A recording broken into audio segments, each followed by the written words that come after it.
నాగవరం అనే అందమైన పల్లెటూరులో ఒక అందమైన అమ్మాయి ఉండేది. ఆమె పేరు దామిని. ఆ ఊరికి అన్నీ ఉన్నా దాహం తీర్చలేని ఒక నీటి కొరత ఉండేది. అలా ప్రజలు నీటి కోసం ఊరి చివరున్న చెరువు దగ్గరకు వెళ్లి నీళ్లు తెచ్చుకునేవాళ్లు. అందులో భాగంగానే దామిని ఒకరోజు చీకటి పడే వేళ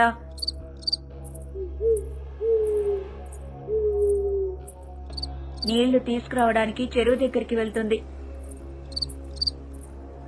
అలా వెళ్లిన దామిని బిందెతో చెరువులో నీళ్లు ముంచుతుండగా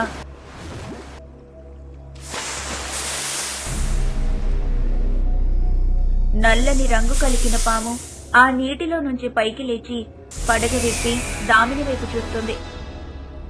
అలా పాముని చూసిన దామిని భయంతో అరుస్తూ బిందెతో అక్కడి నుంచి గబగబా ఇంటికి వెళ్లటం మొదలవుతుంది. అలా దామిని ఇంటికి వెళ్తుండగా నీటిలో నుంచి బయటికి వచ్చిన పాము రంగు మార్చుకొని దామినిని వెంబడిస్తూ ఆమె వెనుకే వెళ్లి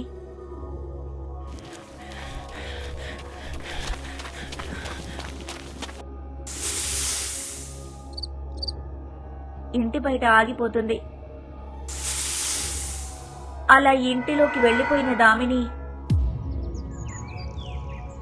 మరుసటి రోజు ఉదయం నిద్రలేచి పనికి వెళ్లడానికి ఆరు బయట అద్దం ముందు కూర్చొని ముస్తాబోతుండగా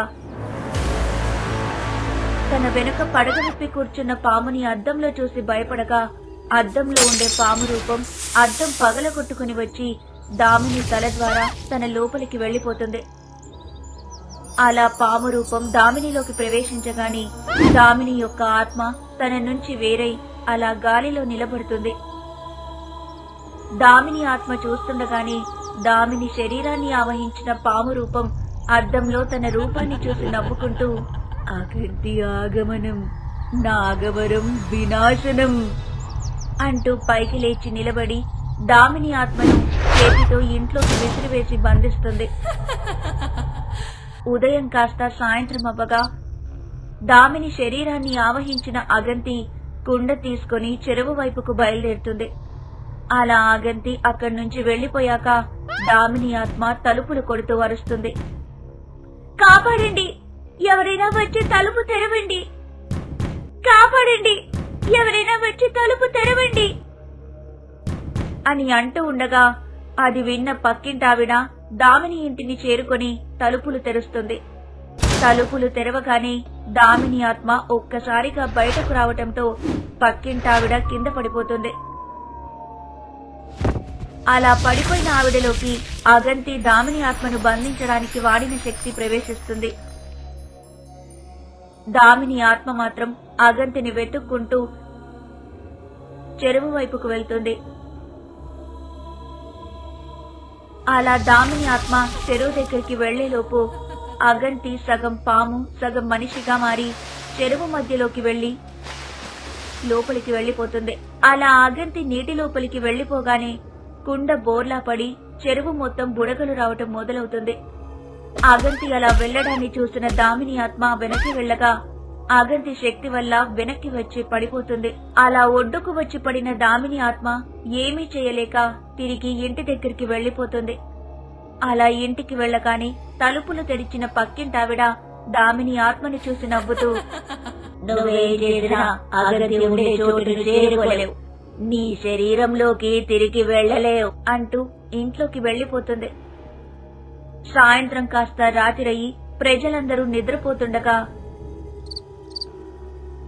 మెళకువ వచ్చి బయటికొచ్చిన దేవగిరి అలా చుట్టూ చూస్తుండగా దామిని ఇంటి మీద మరియు దామిని పక్కింటి ఆవిడ ఇంటి మీద పాములు చుట్టూ వేసుకుని కూర్చొని ఉండటం చూస్తాడు. అలా పాములు చూసి భయపడిన దేవగిరి పాములు పాములు అంటూ గట్టిగా అరుస్తాడు. అలా గట్టిగా అరవగా పాము కిందకి దిగొచ్చి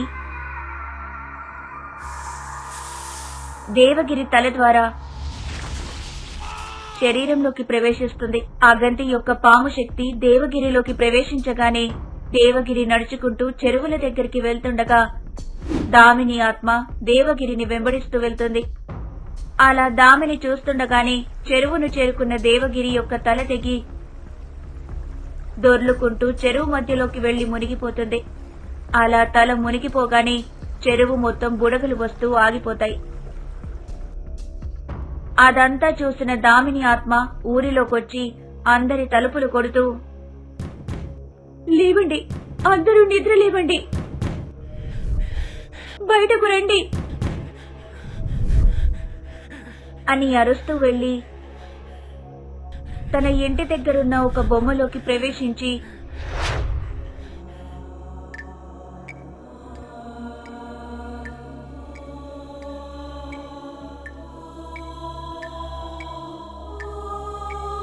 బయటకు వచ్చి నిలబడుతుంది.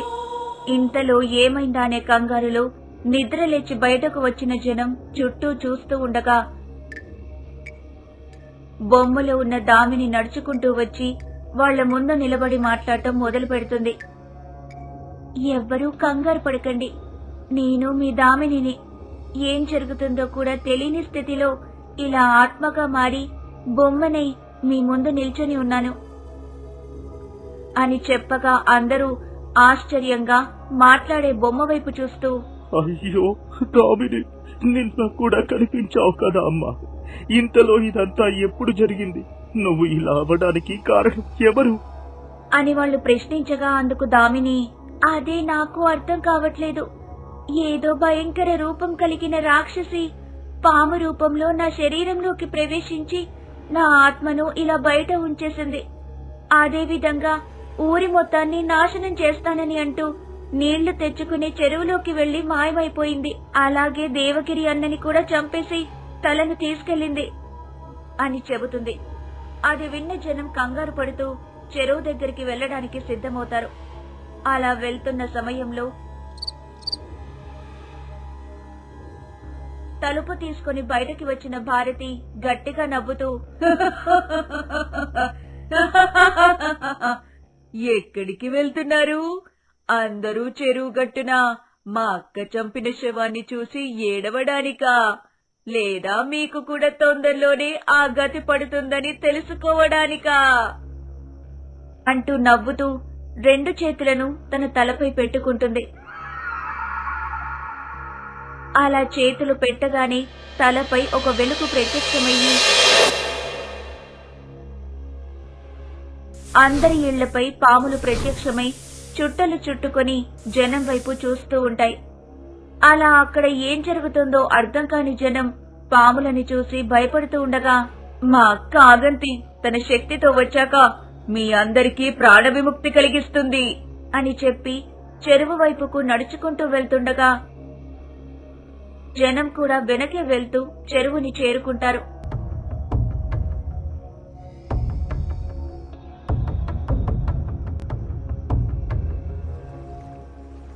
అలా చెరువును చేరుకున్న భారతి సగం మనిషి సగం పాము రూపంగా మారి చెరువు మధ్యలోకి వెళ్లి మునిగి మాయమైపోతుంది. అలా భారతి మునగగానే చెరువు మొత్తం బుడగలు వస్తూ నెమ్మదిగా మాయమవుతాయి. అక్కడ జరిగేదంతా చూసిన జనం జరుగుతున్న దానికి కారణం ఏంటా అని ఆలోచిస్తూ ఇంటికి వెళ్లిపోతారు.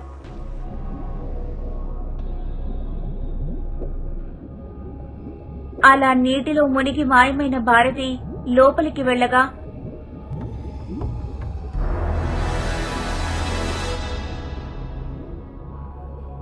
ఒక తలుపు దగ్గర దేవగిరి తల పడి ఉంటుంది.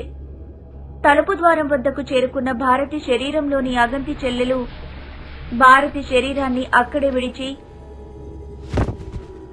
తలుపు వైపు అలాగే చూస్తూ ఉండగా కళ్లల్లో నుంచి ఒక వెలుగు తలుపుపై పడి తలుపుపై ఉన్న కళ్ళు తెరుచుకుంటాయి.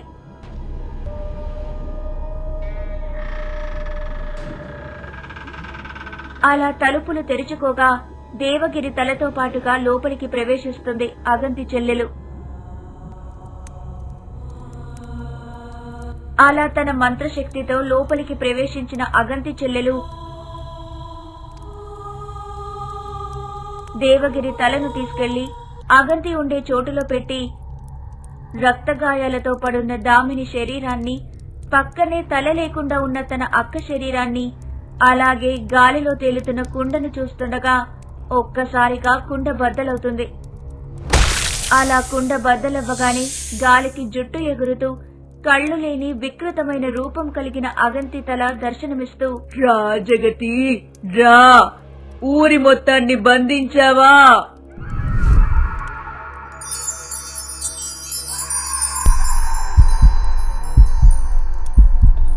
అని అంటూ దామిని శరీరంలోని గుండెను తీసి పక్కనే ఉన్న తన శరీరంలోకి పంపిస్తుంది. అలాగే తన చెల్లి జగతి చేతిలో ఉన్న దేవగిరి తలను మండిస్తుంది. అలా మండుతున్న దేవగిరి తల గాలిలోకి లేవగా తలలో నుంచి కళ్ళు విడిపోయి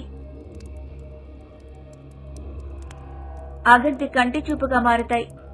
అలా తన చూపును తిరిగి పొందిన అగంతి పెద్దగా నవ్వుతూ ఎప్పటి నుంచో దాచిపెట్టిన తన తండ్రి తలను ఆ మంటల్లో కాల్చేస్తూ, నా శక్తిని నిలువరించలేక నా కళ్ళని నా గుండెని పెకిలించి నన్ను అంతం చేయాలని చూసినందుకు మరణదండన మరియు ఇవే ఆఖరి కర్మక్రియలు. నీ అంత్యక్రియలు జరిగిన ఈ అవని మీద ఉన్న నాగవరంను నాశనం చేసి నా సామ్రాజ్యాన్ని స్థాపిస్తాను.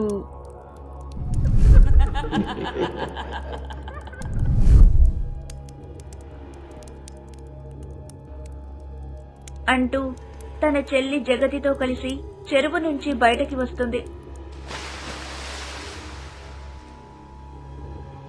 అలా వచ్చిన అగంతి ఊరి పొలిమేర దగ్గర నిల్చొని నవ్వుతూ ఉంటుంది.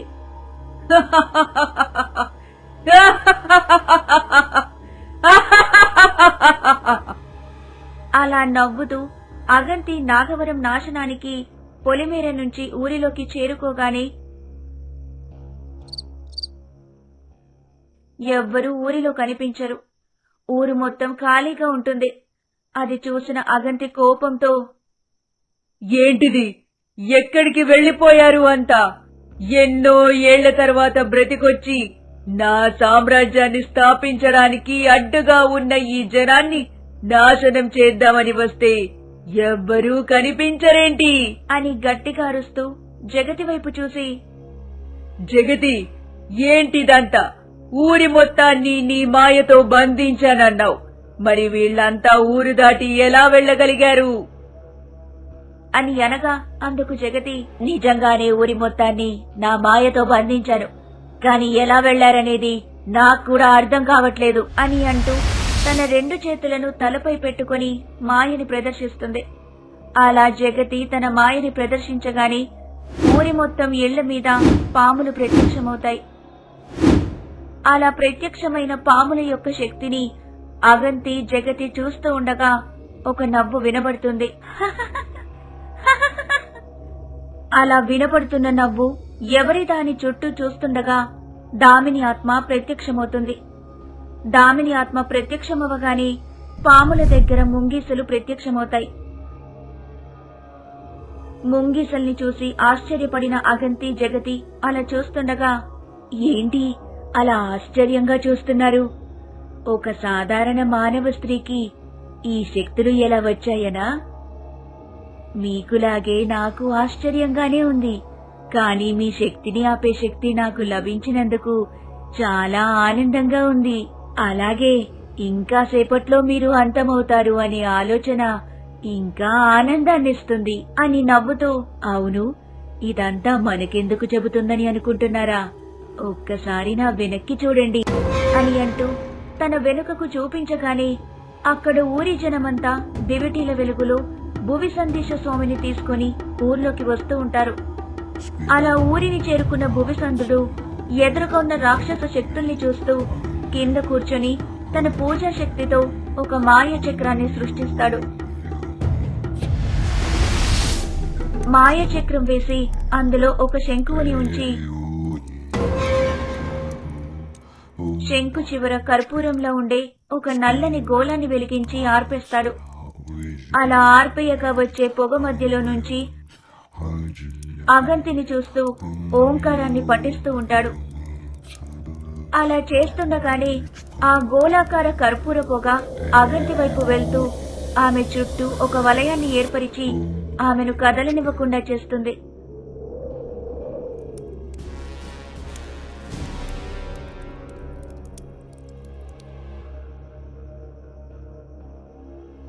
అదంతా చూస్తున్న అగంతి నవ్వుకుంటూ, ఓ తెలివి తక్కువ స్వామీజీ, నీ మాయలేవి నన్ను ఏమీ చెయ్యలేవు. కొంతసేపు మాత్రమే నా మీద పని చేస్తాయని తెలుసుకొని ఇక్కడి నుంచి పారిపో, లేదంటే నిన్ను రెండుగా చీల్చి నీ రక్తంతో అభిషేకం చేసుకుంటాను అని అంటుంది. అది విన్న భువి సందీశుడు, ఓ మాయా రాక్షసి, నేను నీపై ప్రయోగించింది నిన్ను అంతం చేసే శక్తిని కాదు, నీ వృత్తాంతాన్ని తెలుసుకునే మాయని. ఈ మాయతో నీ అంతానికి కారణం ఏంటి అనేది నాకు అర్థమయ్యింది. నీకు నువ్వుగా నీ అంతాన్ని కోరుకుంటే నొప్పి లేకుండా అంతమవుతావు. అదే నేనుగా నిన్ను అంతం చేయాలని అనుకుంటే నీ అంతం చాలా భయంకరంగా ఉంటుంది. ఇప్పుడు చెప్పు, నేను నా శక్తుల యొక్క గొప్ప ఏమిటో అని అనగానే అవంతి కొంచెం భయపడుతూ, ఏంటి స్వామీజీ, నన్ను భయపెట్టాలని చూస్తున్నావా అని అంటుంది. అలా అగంతి మాటలు విన్న భువి సందీశుడు, నీ తండ్రి నీకు ఇచ్చిన శాపం, నీవు నీ తండ్రిపై తీర్చుకున్న కోపం, నీ గతాన్ని ఎవరికైనా చెబితేనే అంతమయ్యే గొప్ప చావు నీది. ఇది చాలా లేదా ఇంకా నీ గురించి వివరించాలా అని అనగానే అగంతి భయపడుతూ, వద్దు, నా గతాన్ని ఎవరికీ చెప్పొద్దు, నన్ను అంతం చెయ్యొద్దు అని అంటుంది. అప్పుడు భువి సందీశుడు, భయపడకు, నేను నిన్ను ఏమీ చేయను. అందుకే నీ గతాన్ని నువ్వే చెప్పి అంతమైపో. ఈ ఊరి జనాన్ని వదిలై, లేదంటే నేను నిన్ను రెండుగా చీల్చుతాను అని చెబుతాడు. అలా భువి సందీశుడు మాటలకి భయపడిన అగంతి, వద్దు, నేనే చెప్తాను, నా గతాన్ని నేనే చెప్పి అంతమవుతాను అని చెప్పి తన గతాన్ని చెప్పటం మొదలు పెడుతుంది అగంతి. నేను మగుట రాజ్య అధినేత అయిన నబల రాక్షసుడి వారసురాల్ని. తన సామ్రాజ్యాన్ని కూడా కాపాడుకోలేని శక్తులు కలిగి ఉన్న మా నాన్న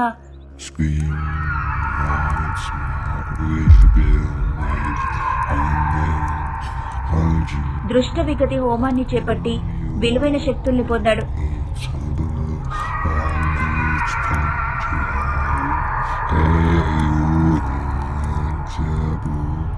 అలా శక్తుల్ని పొందిన రోజు నుండి శత్రువులను ఓడిస్తూ తన సామ్రాజ్యాన్ని కాపాడుకున్నాడు. అలా శక్తివంతమైన శక్తులు కలిగిన ఆయనకి జన్మించిన నాకు పుట్టుకతోనే ఆయన శక్తులు వచ్చాయి. అలా శక్తుల్ని పొందిన నేను చేసిన క్షుద్రపారాయణిస్తవ పూజ ఆయనకు కోపాన్ని కలిగించింది. ఎందుకంటే ఆ పూజ చాలా నిష్ఠ నియమాలతో చేయాలి, లేదంటే పూజ విరమించి సామ్రాజ్యం మొత్తాన్ని మింగేస్తుంది. అలా నేను చేసిన తప్పుకు గాను నా కళ్ళు, నా గుండెను పీకి నా తలను ఖండించి శాపాన్ని విధించాడు. ఏంటా శాపం? అగంతి కాలాంతరం మన సామ్రాజ్యమంతా అంతమైపోతుంది. కాని మనమంతా ఆత్మలుగా మారి మరికొంతకాలం బతికి ఆ శివునిలో ఐక్యమైపోతాం. కాని నువ్వు చేసిన పూజా ఫలితంగా ఈ సామ్రాజ్యం అంతా ఇప్పుడే అంతమై ఉండేది.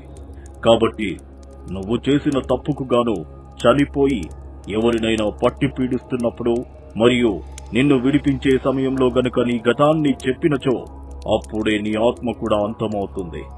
అలాగే నువ్వు పెంచి పోషిస్తూ చెల్లెలు అనుకుంటున్నా నీ శక్తి కూడా అంతమవుతుంది అని శపించాడు.